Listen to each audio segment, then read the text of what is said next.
Welcome back to Painfully Real. I'm so glad you're here today, whether you're listening during a difficult moment or just taking some time for yourself. I want you to know that today is a time where we're going to talk about something that might just change how you navigate your toughest days. Today, we're exploring the concept of finding your happy place. Now, I know that phrase might sound a little cliche, maybe even dismissive when you're dealing with chronic pain. Just go to your happy place as if it's that simple, right?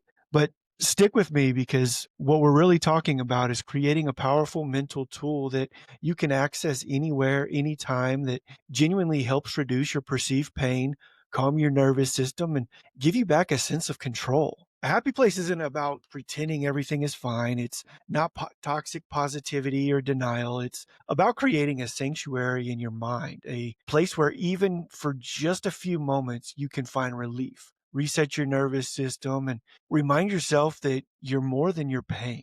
So let's dive in. By the end of this episode, you'll know exactly how to create and access your own happy place and why this practice is backed by real science. So let's start with the basics. What exactly is a happy place? So your happy place can be physical, maybe it's your bedroom with the door closed, your favorite coffee shop on a quiet morning, a park bench under a particular tree, or even your car with your favorite playlist.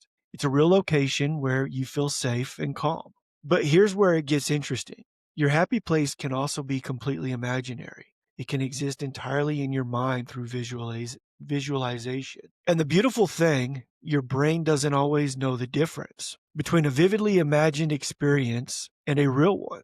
That's not mystical thinking, that's neuroscience. Think about the last time you had a really vivid dream. Your heart might have been racing. You might have woken up with tears on your face or a smile on your lips. Your body responded to something that wasn't physically happening. Your happy place works in the same way. For some people, it's a memory, a specific moment in time when everything felt right. Maybe it's a childhood summer at your grandmother's house or that trip to the beach 5 years ago when the pain wasn't so bad. But for others, it's a completely imagined scene, a cabin in the mountains you've never visited, a tropical beach floating in the warm water, or even sitting in a library surrounded by books. I'll share a quick story with you. You might remember the movie Happy Gilmore. Yes, that Adam Sandler golf comedy. There's several scenes in that movie where Chubbs tells Happy, go to your happy place. And Happy imagines himself in a peaceful place to calm down and focus. It's played for laughs, but there's real wisdom there. That moment illustrates something powerful. When your mind is scattered,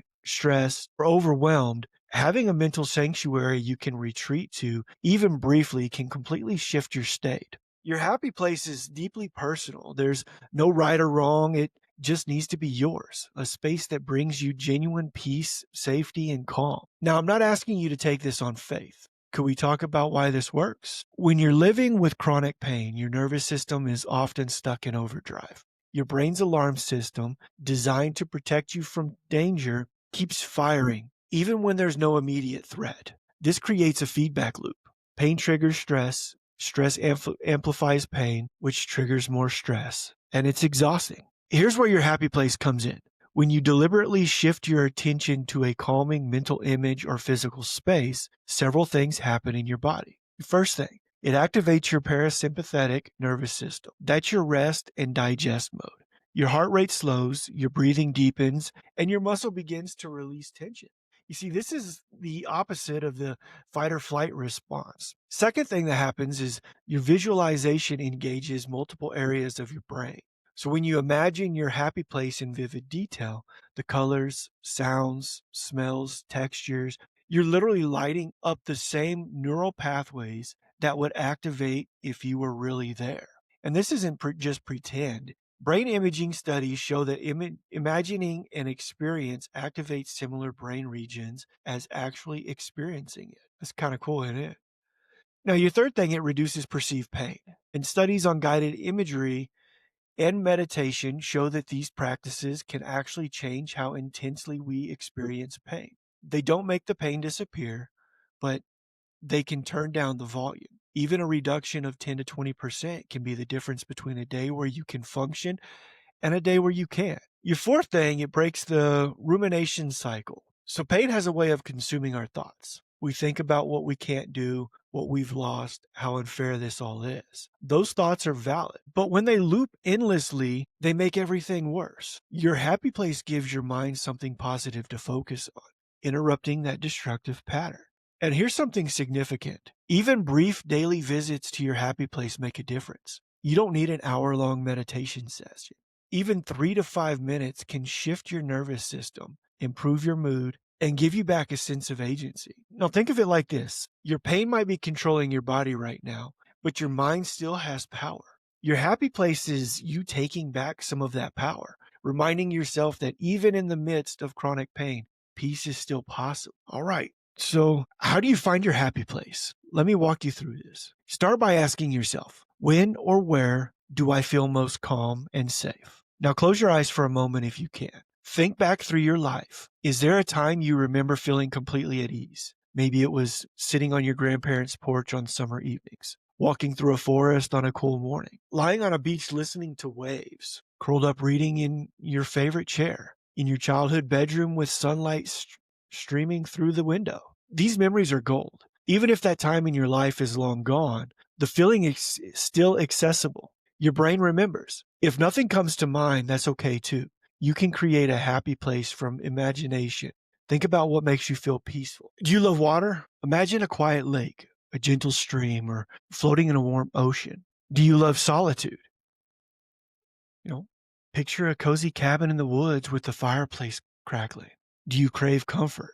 Imagine the most comfortable bed you've ever been in, wrapped in a soft blanket. The key is engaging all your senses. Don't just see your happy place, hear it, smell it, feel it. Let me give you an example. My happy place is sitting on my grandmother's back porch, looking out into the pasture, watching the deer just graze. I can picture everything, the smell of the pine trees, the sound of the air rolling through the trees. I can see the colors of the grass and the trees and the pasture and the deer. All of that gives me a feeling of having nowhere to be, nothing to do. And the more sensory detail you add, the more real it becomes and the more powerful its effect. Here's another approach: mindful observation. Over the next few days, notice small movements when peace shows up, even briefly. Maybe it's the first sip of morning coffee, the way light comes through your window at a certain time, or the sound of rain. These moments can become anchors for your happy place. And remember, your happy place can evolve. You're not locked into one forever. As you change, it can change too. Now let's get practical. How do you actually use your happy place when you need it? This is the most direct route. Find a quiet spot, close your eyes, and mentally transport yourself to that happy place. Spend time exploring it with all your senses. If you're new to this, there are wonderful guided imagery recordings and apps that can walk you through the process, but you can also do it yourself. And here's the simple framework. Take 3 deep breaths to settle in. Begin visualizing your space. Start with what you see. Add sounds. What do you hear? Add physical sensations. What do you feel in your skin? Add smells and even tastes if relevant. Stay there for as long as feels good. Even just 2 to 3 minutes helps. Now add in music and soundscapes, because sound is incredibly powerful for creating atmosphere. Create a playlist that instantly transports you to your happy place. If your happy place is a beach, find ocean sounds. If it's a forest, find recordings of bird song and rustling leaves. If it's a cozy room, maybe it's instrumental music that feels warm and safe. I keep a playlist on my phone that I can pull up instantly when I need it. Sometimes just putting in earbuds and hitting play shifts my entire state within 30 seconds. Now add in journaling and creative expression, because writing about your happy place or drawing it can deepen your connection to it. And there's something about putting it into words or images that makes it more concrete. You might describe what you see, how it makes you feel, or write a story about being there. This isn't about artistic skill. It's about the process. And then there's breathing exercises. Pair your visualization with intentional breathing. And try this. Breathe in slowly for 4 counts.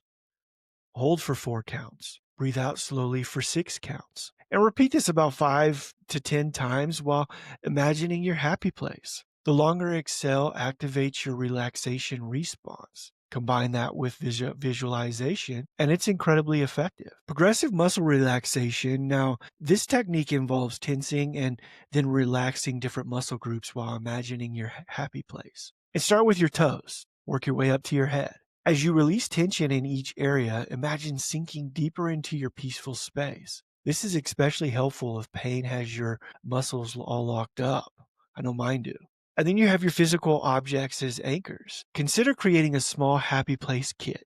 And this might include a photo of your happy place, real or one that represents it, a small object that reminds you of it, a shell, a smooth stone, a piece of fabric, a scent, maybe a particular essential oil or a candle. These physical anchors can help trigger the mental state more quickly. Our brains love associations. The goal with all these techniques is to make your happy place as vivid and accessible as possible.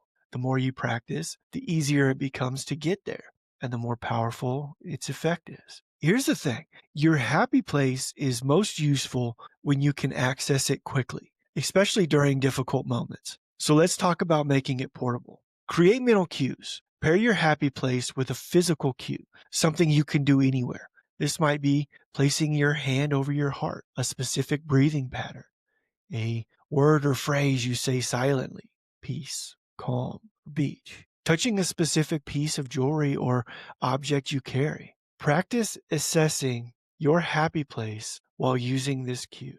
Over time, your brain will make the association, and the cue alone can begin to shift your state even before you fully visualize the space. And build a ritual. Make visiting your happy place part of your daily routine.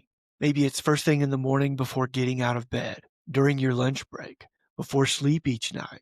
Consistency strengthens the neural pathways. It's like creating a well-worn trail in your mind that becomes easier to walk each time. And use it preventively. Don't wait until you're at a pain level of 8 to try accessing your happy place. Use it when you're at a 4 or a 5. Use it on okay days. Build the skill when you're not in crisis so it's there when you need it the most. Share it selectively. If you have supportive people in your life, consider sharing your happy place with them. They can help remind you of it or even join you there in conversation. Hey, let's go to the beach for a moment. Can we, it can become code for let's do this calming practice together. And remember, this is your tool. Your happy place belongs to you.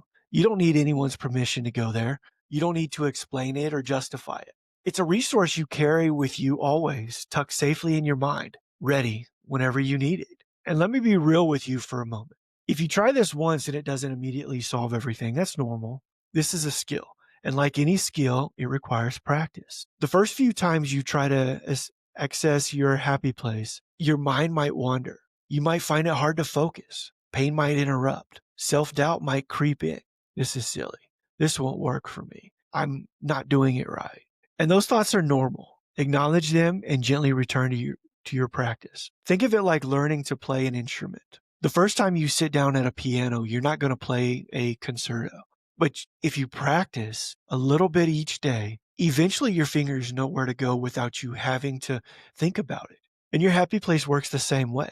You've got to celebrate the small victories. Did you manage to visualize your happy place for even 30 seconds? If so, that's a win. Did you notice your breathing slow down just a little? Guess what? That's progress. Did you feel even a moment of peace? Hold on to that. That moment proves it's possible. And what's possible once can become possible more often. And be patient with yourself. Living with chronic pain is exhausting. Some days you'll have the energy for this practice. Some days you won't, and that's okay. This isn't another thing you should be doing that you beat yourself up about when you don't do it perfectly. This is a gift you can give yourself when you're able. And always remember your why. Why are we talking about this? Because you deserve moments of peace. Because your life is more than your pain. Because even though you can't always control what your body does, you can still nurture your mind and spirit. Because resilience isn't about never struggling. It's about having tools that help you keep going. The compound effect, and here's what I want you to understand. Every time you access your happy place, even briefly, you're training your nervous system. You're teaching your brain that calm is possible. You're creating a mental refuge that becomes more solid and accessible over time. And these moments accumulate. A few minutes of peace here, a few minutes there, over weeks and months, this adds up to something significant.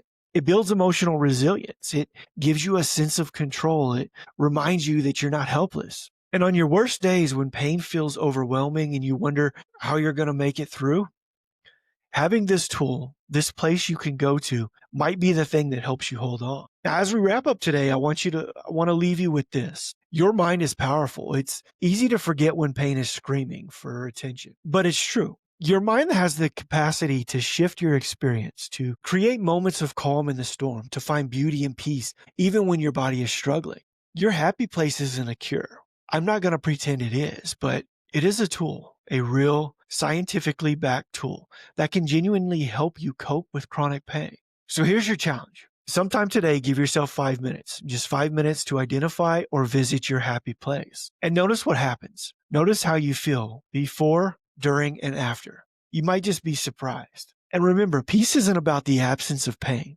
Peace is about finding moments of calm despite the pain. Those moments are there waiting for you. Your happy place is how you find them. Thank you for spending time with me today.